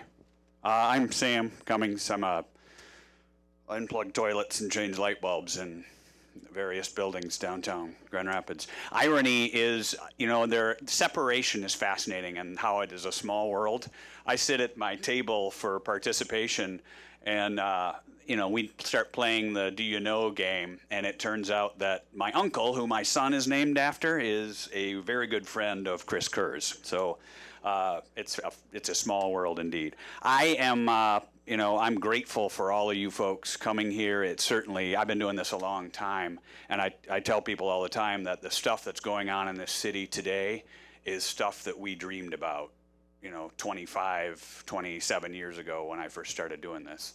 So it's incredibly exciting, and this work I think is incredibly important.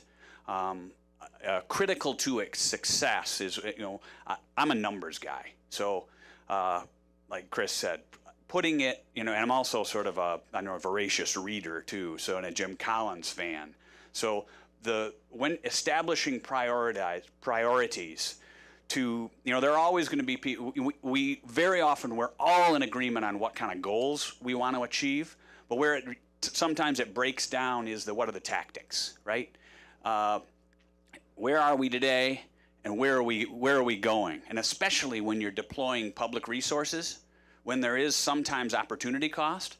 So it's real important when those priorities are established that they are put in a language that everybody can understand, right?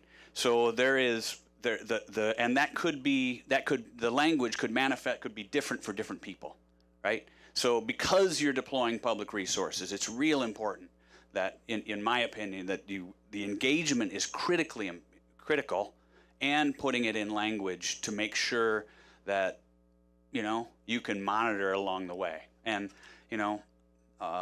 tempering it by actually articulating that there could be mistakes. I'm one of these guys. It's just absolutely fascinating to me that general population does not accept failure from the public realm, right? Where in business, how many times you want to talk about, from this window I can point to a number of things that were probably failures for me, but were wins for the city of Grand Rapids. But in business, in the private sector, we fail all the time, and it's learning experiences. So maybe part of the language too is articulating in those priorities that this could be upfront, that there could be failure, and understanding what's tolerable failure, that makes sense. But thank you all for being here.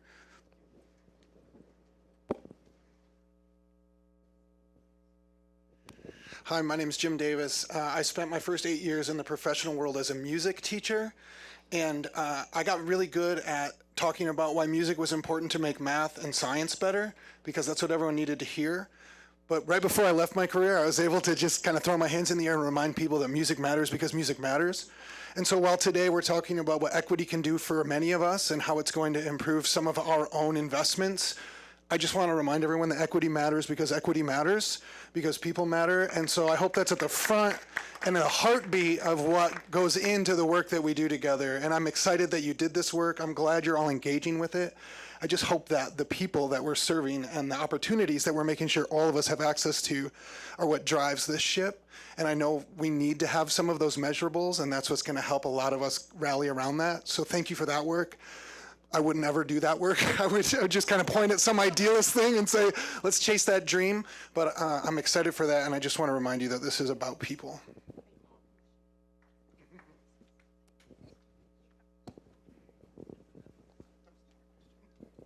Hi, I'm Diana Seeger, President, Grand Rapids Community Foundation, and I would have found my way to the interviews on Tuesday had I not been sprawled the corner of Monroe and Fulton, having tripped. So, no comments about balance issues at my age, please. No, it was actually this foot right here. That was, so Diana's infrastructure. The comment I would have made had I had the opportunity to meet all of you would be the fact that, you know, the Kellogg Foundation and others in the philanthropic community, there probably isn't one of the major philanthropic organizations that isn't deeply and demonstratively committed to equity. And I've told our mayor several times, and she knows this, that we definitely, as foundations, wish and want to be really effective and engaged partners with you. So I just say that, and I want to say thank you to all of you very much.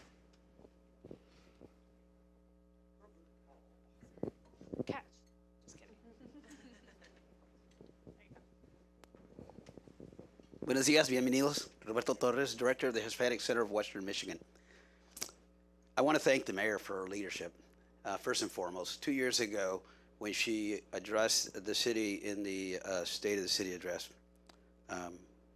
she talked about cultural corridors and the investment in our cultural corridors. This year, she talked about further investment in equity. I see equity and inclusion not exclusive, but actually intertwined with one another. We have a very large Latino population in our southwest neighborhood, our southwest corridor, 80% Latino. When I think of development and I hear of discussions of development, it's often within the confines of our downtown. And I serve on a number of boards in the downtown, and I appreciate the leadership, Chris, that you give to all of our businesses and our investment that's happening here. But there's investment that can happen in our own neighborhoods. And when I see investment in our communities, sometimes it happens at the expense of the ethnic contribution and the history that has been in those neighborhoods. We in our communities of color within the Hispanic community and the African American community have certain corridors that could use investment, but it could also use investment spurred by the community itself, so by Latinos and African Americans. And sometimes we need the support of the major investors to bring us along in that.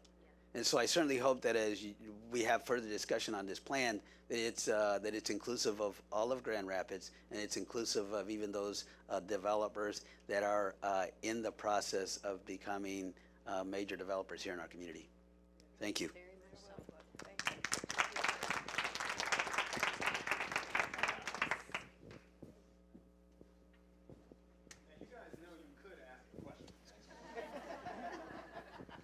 Or make another statement. Any other comments, questions? Yeah. Oh.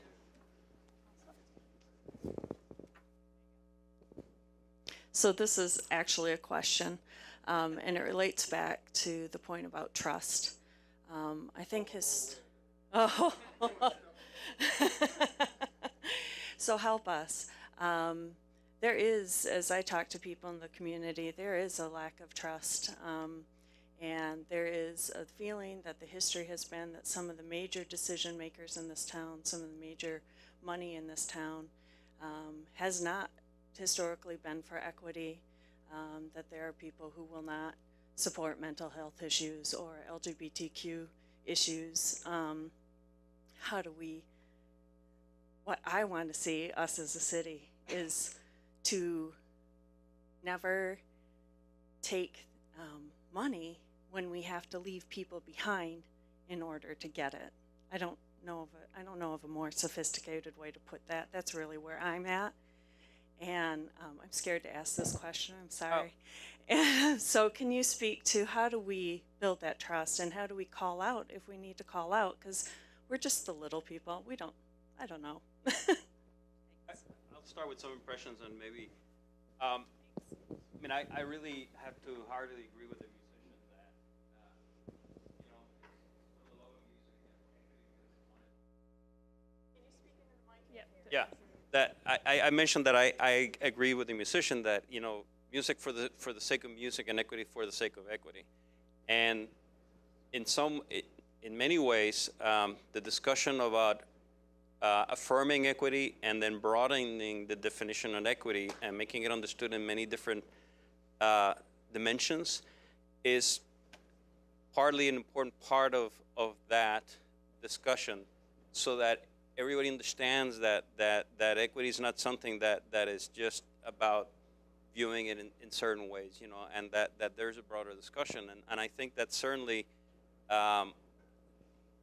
beginning to have those conversations, and approaching, different points of view, how people view things is part of how you begin to break down trust, And one of my favorite lines anywhere is the one about, I can't forget exactly how it goes, Kill a Mockingbird says, don't judge somebody and you walk a mile in their shoes, because you really have to sort of flip it and say, if I was there, how would I look at things, and really have some of that.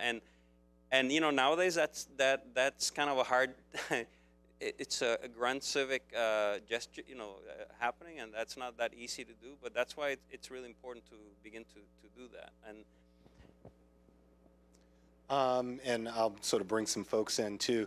I would just like to say that trust is a journey, not a destination. So, really, the real goal is, can you create a process that moves you towards the trust that you're seeking? And you may never get there, but it's the process itself which is the most important goal. And so we talked about engagement, but we've also talked about outcomes. And so some of the trust at the end of the day, and let me tell you, we were really struck by how willing Grand Rapids is, and you see this even in the mayor's remarks, like you say race. I heard someone say structural racism. I was like, whoa, they actually said that out loud. Okay. And so one part of trust is that transparency of history, because, if you're disenfranchised, if you live in a neighborhood that's been disinvested, you sort of feel like there's a lot of people that just want to skip over the history and sort of go right to the future. And you're like, no. There's been a lot of things that we can't come up with a new future until we at least understand and recognize what was in the past. So part of that journey, is really thinking about how do you create a safe place to explore those histories in a way that isn't sort of so judging that people stop listening, but you also at least talk about it so people feel like, well, I'm not crazy, right? That did happen, right? And so I think a lot of it is thinking, how do you create a process to do that? And I saw like everybody on the panel was like, I want to get up. But you have to trust your gut. So like, I'm a black gay man who was a head of development for Salt Lake City, Utah, right? Right, who literally grew up a poor black child and said, I believe in equity, right? And it was the reddest state with one of the reddest churches, right? But the commitment to the common good was so real there. And outside of sort of religion and, there was some thinking. I honestly felt everyone was thinking that we need to make this neighborhood better. But it also took leadership to say, we're going to take risks and we're going to bike in a city that doesn't bike. We are going to talk about LGBT rights with a church that doesn't support gay marriage. We're going to talk about, we don't have black people, it was like 2% black, but it forced me to understand, am I talking to seniors or talking to people of different faiths? It just really, that critical reflection on doing the common good makes you think about common and good, right? And I think in the end that intentionality, so the weird thing is people ask me, I love DC, it's wonderful, right? I never felt so welcome as I did in Salt Lake City. You know what I mean? And I fly back regularly to just sort of think about and care about and contribute, even though I'm not from there and I only worked there for 2 years. So there's just something, sometimes there's a seed that does it. And I see that seed here. I mean, like, when I met your mayor and your team, they were like, you have to come to Grand Rapids. And I was like on the first plane. I can't wait. It's cold. But when you feel that momentum to really do good, then that's just sort of a start. Now, still, as a black man saying this is one of the places with one of the highest unemployment rates for black men, that still jars me. But we're having those conversations, and you're asking people to help you think it through. Like, you know it's going to take something bigger than yourself.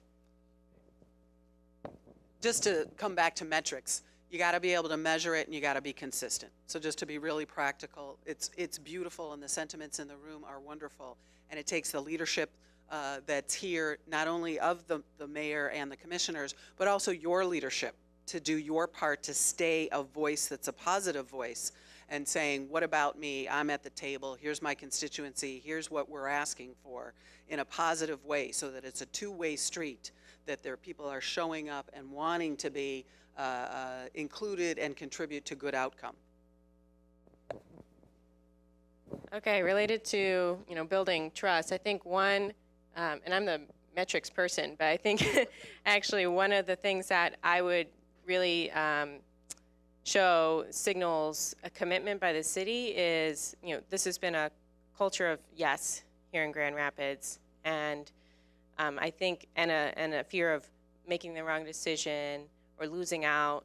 And I think for me, if I would take Grand Rapids really seriously, when you know that they've had to say no based on prioritizing equity. We'll have one more comment from our team and then other questions. I guess on your question about holding people accountable for some different outcomes this time around, I'm pretty optimistic about where American cities are today, because if you look at it from a historical standpoint, most American cities had the same kind of leadership model that you guys had. People who made a lot of money and were very successful business people, and they moved into leadership roles, and they have served as benevolent leaders who usually got into small rooms and made decisions about what was best for the community. And they could spin the stories too, and they could influence the media. And we're just in a different age. Cities all across America, for whether it was Dallas or St. Louis or Grand Rapids, had the same kind of corporate leadership and the same kind of decision models that helped their cities evolve between the 50s and the 60s and the 70s. And now with social media, now with the demands for transparency, and that citizens are becoming engaged, and you can actually have a seat at the table.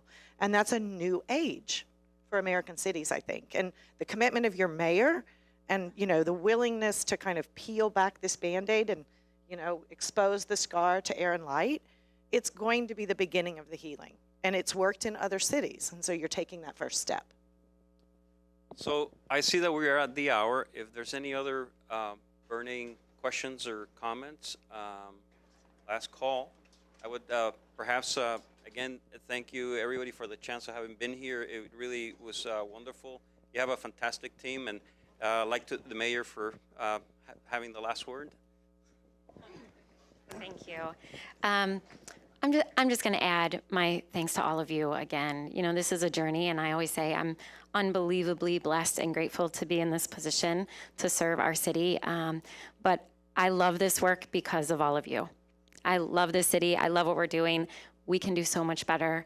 We have to address race. We have to address structural racism. And we're going to, because we're all committed and we're all here. And so anyway, I want to just say thank you. Thank you for being here. Thank you to everyone who worked so hard with us over this last week. And we are really looking forward to continuing this journey with you throughout this rest of the year. So thank you, everyone.